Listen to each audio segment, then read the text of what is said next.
সুপ্রভাত বন্ধুরা, কেমন আছো সবাই? ভালো আছো নিশ্চয়ই, আমিও ভালো আছি। তা সকাল সকাল রান্না বান্না আজকে তো ছেলের স্কুল নেই, স্কুল বলছি কলেজ নেই, তাই রান্নাও কমপ্লিট হয়ে গেছে। আর যা গরম, আর সকাল থেকে আজকে মেঘলা, এখন একটুখানি এই যে বসেছি, দেখো ফ্যান ছাড়িয়ে, প্রচণ্ড গরম লাগছে। তো এখন একটুখানি বসলাম, তারপরে কাজকর্ম আছে। আর এই যে তোমাদের দাদাভাই এখন ঘুম থেকে উঠলো, এখন ডাকতে ডাকতে উঠছিল না, তাই উঠলো এখন। তারপরে ডিম সেদ্ধ করে দিয়েছি, সে ডিম সেদ্ধ খাচ্ছে, আর ছেলে স্নানে যাবে। আর আমি রান্না কী করেছি সেটা তোমাদের সাথে পরে, তবে ছেলে বাড়ি থাকলে একটু তাড়াতাড়ি রান্না করে নিচ্ছি, কেন গরমটা এত যেহেতু পড়ছে, গরমের জন্য তাড়াতাড়ি করছি, নাহলে প্রচণ্ড গরম, ভালো লাগছে না একদম। তো চলো এখন একটুখানি যে কাজগুলো আছে করে নিই। গরম যদি না থাকতো তাহলে একটু দেরি করে রান্না করতাম, কিন্তু যততে মানে বেলা বাড়বে না তত গরম বাড়বে, এই জন্য ভাবছি যে না, তাড়াতাড়ি করে রান্নাটা শেষ করে নিই। চলো। গরম পড়েছে বন্ধুরা, কিন্তু কাজের তো করতেই হবে। এত গরমে কিন্তু আমাদের মতো গৃহিণীদের কিন্তু কাজ করেই যেতে হবে, কিছু করার নেই, কাজের হাত থেকে কিন্তু কোনো রেহাই নেই, তাই তো? যাই হোক, সকালে ঘুম থেকে উঠে তাড়াতাড়ি করে যেগুলো সংসারের কাজ সেগুলো তো করতেই হবে। আর আজকে না ছেলের ছুটি আছে, ওই জন্য ছেলে আজকে যাবে না কলেজ, মানে ছুটি আছে। তাই আমি ভাবলাম যে ঘুম থেকে উঠে আগে যে কাজগুলো করার সেগুলোই করে নিয়েছি। একটা কথা আমি সবসময় মনে করি, দেখো গরম যতই পড়ুক তবুও কিন্তু সংসারের কাজে তো কোনো অবহেলা করা যাবে না। গরমের মধ্যে তো আমাদের সকাল থেকে রাত অবধি প্রচুর পরিশ্রম করতে হয়, এটা আমরা সবাই জানি, কিন্তু তবুও মনে হয় যে না, সংসারের কাজগুলো করা তো খুবই দরকার। আর এই জন্য ঘর থাকে পরিপাটি, সেই জন্যই সকাল থেকে রাত অবধি আমরা সংসারে, আমি না, প্রত্যেকটা গৃহবধূই মনে হয় আমার মতো তাই করে, যে সকাল থেকে রাত অবধি যাতে আমাদের সংসারে সুখ সমৃদ্ধি বজায় থাকে, আমাদের সংসারটা যাতে সুন্দর থাকে, যাতে লক্ষ্মী স্ত্রী বজায় থাকে, তাই জন্যই আমরা প্রত্যেকটা দিনই এই সংসারের কাজে নিজেকে নিয়োজিত করে থাকি, তাই তো? তোমরা আমার সাথে একমত কিনা অবশ্যই কমেন্ট করে জানিও। যাই হোক, গরমের দিনে খুবই কষ্ট হয়, আগে তো আরও বেশি কষ্ট হতো। তা যাই হোক, রাত্রেবেলা একটু আরামে ঘুমাতে পারি, এটাই যা, কিন্তু আগে তো রাতেও ঘুমাতে পারতাম না। যাই হোক, কষ্ট করে এসিটা বসানোর পর থেকে এখন একটুখানি যাই, রাতের ঘুমটা অন্তত একটু, রাতের ঘুমটা যদি ঠিকঠাক না হয় না তবু হয় না। তো যাই হোক, সংসারে থাকতে গেলে একটু তো বুদ্ধি খাটাতেই হবে, আমাদের মতো গৃহিণীদের বুদ্ধি না খাটালে হবে না। আর এদিকে দেখো বিছনা গুছানোও হয়ে গেছে, আর এদিকে খাবার জলগুলোও ভরে নিচ্ছি, খাবার জলগুলো। আর এদিকে না আমার অ্যাকোয়াগার্ডটা মানে আস্তে 1 বছর হয়ে, মানে এটা তো তোমার কেনা হয়েছিল অনেক, মানে বোধহয় 22 সালে, তো এখন 25 সাল, প্রত্যেক বছরই চেঞ্জ করতে হয়, তাই এবছরও সময় হয়েই এসছে করার। আর প্রত্যেকটা কাজ স্টেপ বাই স্টেপ করতে পারলে না নিজেরও একটু মনটাও শান্তি লাগে, বুদ্ধি খাটিয়ে যদি করা যায়। আর গরমের দিন হলে কি হয়েছে, শীতের দিন সবই একই ব্যাপার, আমাদের তো কাজ করতেই হবে। তা চলো 1 কাপ চা। এখন যাওয়া একটুখানি, তখন মেঘলা মেঘলা ছিল, মেঘলা মেঘলা দেখে ভাবছিলাম যে আজকে বোধহয় রোদটা উঠবে না, ভালো, বাবা আবার দেখি কড়া রোদ উঠে গেছে, এই দেখো, যেটা ভেবেছিলাম সেটা হলো না। গরমের মধ্যে এখন দুধ আনাও হয়নি, ওই জন্য ভাবলাম যে একটু র চা। আর এখন র চাটা কদিন, আর দুধ চা খেলেই না সমস্যা হয়, ওই জন্য ভাবছি না র চাটা। 1 কাপ চা না খেলে মনে হয় এনার্জিই পাওয়া যায় না কাজে। তা যাই হোক, আজকে যেহেতু ছেলে বাড়িতে আছে, এই তো একটুখানি দেরি করেই রান্না বসিয়েছি।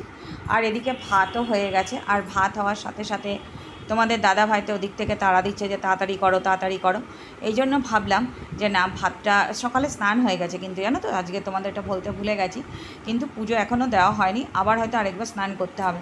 সকালে স্নান করে না এত গরম লাগে, মনে হয় যেন সকালবেলাটা স্নান করে যদি করতে পারি তাহলে না কোনো সমস্যা হয় না। তো আমি যাই হোক, এখানে ভাতের হাঁড়িটা বেশ ছড়িয়ে নিলাম। আর ভাতের হাঁড়ি ছড়াতে এখনও কিন্তু ভয় লাগে, সংসার করছি অনেক দিন, কিন্তু তবুও যেন এখন একটু একটু ভয় ভয় করে, মানে কোনটা ঠিক। তোমাদের দাদাভাই এখনও বকাবকি করে, এত বছর ধরে সংসার করছি তবুও কিন্তু তোমাদের দাদাভাইয়ের কাছে কিন্তু বকা খেতে চায় না। আসলে অনেক কিছু এখনও বাকি আছে সংসার থেকে শেখা। যাই হোক, আমরা যারা গৃহবধূ তারা সবসময় চেষ্টা করি যে কীভাবে সংসারটাকে মানিয়ে গুছিয়ে নেওয়া যায়, কিন্তু তবুও দিনের শেষে কিন্তু আমাদের অনেক কথাই শুনতে হয়, তাই না? তবুও আমাদের এটাই জায়গা, এখানেই আমাদের সব কিছু।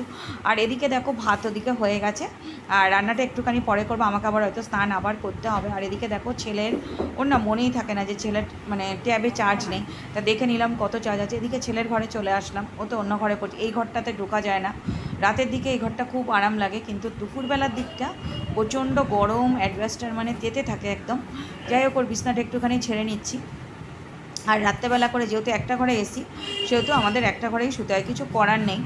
আর তোমাদের এই ঘরটা এখন আপাতত ঘরের কাজ অনেকটাই বাকি আছে আমাদের, তার জন্য আস্তে আস্তে করা হবে সব কিছু, সময়ের সাথে সাথে হয়তো সব কিছুই হবে, কিন্তু ধৈর্য ধরতে হবে, ধৈর্য না ধরলে তো হবে না, যে কোনো জিনিসের ধৈর্য না ধরলে কোনো কিছুই সফলতা আসবে। না আমি খুব একটা হাত দিই না, কেন ওর গুছানো থাকে তো ওই জন্য আমি খুব একটা হাত দিই না। তবু আমি ওকে জিজ্ঞাসা করলাম যে দেখ টেবিলটাও নোংরা হয়েছে, তো আমি ছেলে মানুষ তো সব কিছু পারে না, বই পড়ে ওখানেই আবার রেখে দেয়। তা বললো ঠিক আছে মা তুমি তাহলে করে দাও, যেহেতু বাড়ি আছে। তা যাই হোক এখন বই খাতাগুলো একটুখানি তুলে তুলে, আর প্রচণ্ড ধুলে পড়ে যেহেতু রাস্তার ধারে ঘর, সেহেতু তবুও না কেন জানি না মানে এই কাজ করতে কিন্তু আমার কোনো কষ্ট হয় না জানো তো। এত গরম করছে, ঘেমে যাচ্ছি, কিন্তু তবুও মনে হয় যে না কাজটা মানে এই কাজের মধ্যে দিয়ে নিজের ভালো লাগা ভালোবাসা এগুলো সবটাই যখন থেকে বিয়ে হয়ে সংসারে এসেছি তখন থেকে তো আপনই করে নিয়েছি বলো।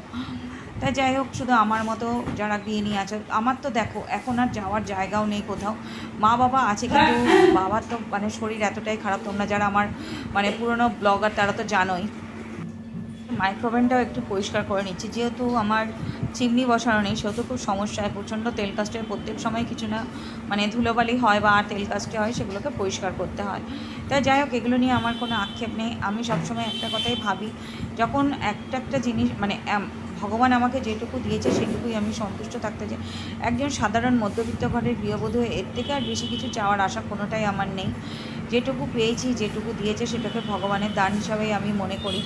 আর আরেকটা কথা তোমাদের, এখন কিন্তু জানো তো আমি যে এখন যে তোমাদের সাথে এই যে এগুলো শেয়ার করছি, এখন ঘড়িতে প্রায় 12টার কাছাকাছি, বুঝতে পারছো কি অসম্ভব রোদ। তবুও আমি সকালবেলা যা সত্যি কথা, এই গরম হোক গ্রীষ্ম বছর যখনই আমি সংসারের কাজগুলো করি তখনই মনে হয় কি যে না একটুখানি যদি ঠিকঠাক মতন কাজগুলো করা যায় মানে চালাকি করে, তবু কিন্তু সময়ের মধ্যে হয়ে যায়। আমার কিন্তু দেরি হবে না, আমি দেরি করে রান্না বসাবো ঠিকই, কিন্তু দেরি হবে না, তাড়াতাড়ি হয়ে যাবে।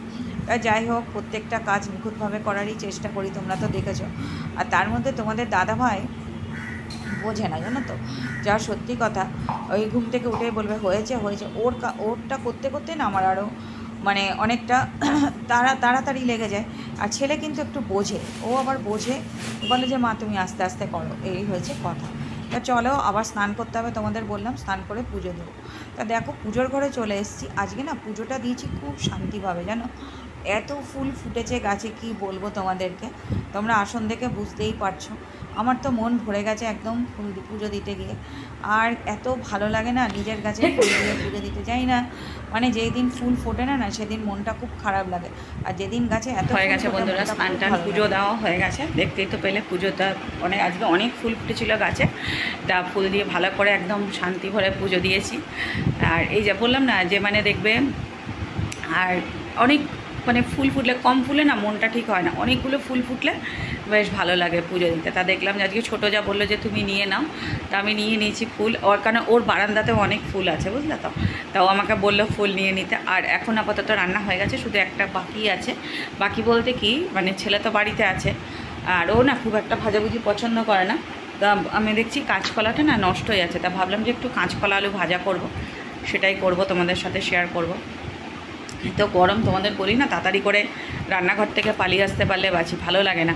তবুও চেষ্টা করি সংসারের প্রত্যেকটা কাজ করার, যাতে মানে কোনো একটা জায়গা যাতে ফাঁকি না থাকে এরকমভাবে। আগে এগুলো করতে মানে ইচ্ছাও করতো না, মানে যখন থেকে মানে বিয়ের আগে একটা আলাদা পরিস্থিতি থাকে, বিয়ের পরে একটা আলাদা পরিস্থিতি, কিন্তু বিয়ের পর থেকে যখন সমস্যা তো সব জায়গাতেই থাকে তাই না, কিন্তু তবুও নিজের মতন করে সংসারটাকে গুছিয়ে করার একটা যে আনন্দ সেটা নেই। জন্য সকাল থেকে ঘুম থেকে উঠে একটুখানি মানে কি বলবো তোমাদেরকে, বুদ্ধি খাটিয়ে চালাকি করে একটুখানি কাজগুলো করি যাতে কাজগুলো তাড়াতাড়ি শেষ হয়।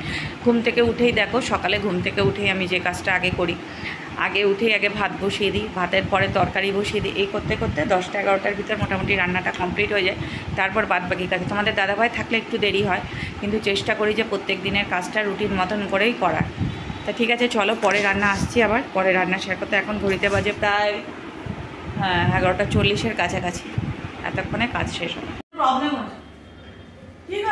স্নান করে একটু বারান্দায় চলে আসলাম। আর এই বারান্দাটা আসলে না, তোমাদের তো আগেও বলেছি, এই একটা এমন জায়গা যেখানে আসলে আমার সত্যিই খুব ভালো লাগে।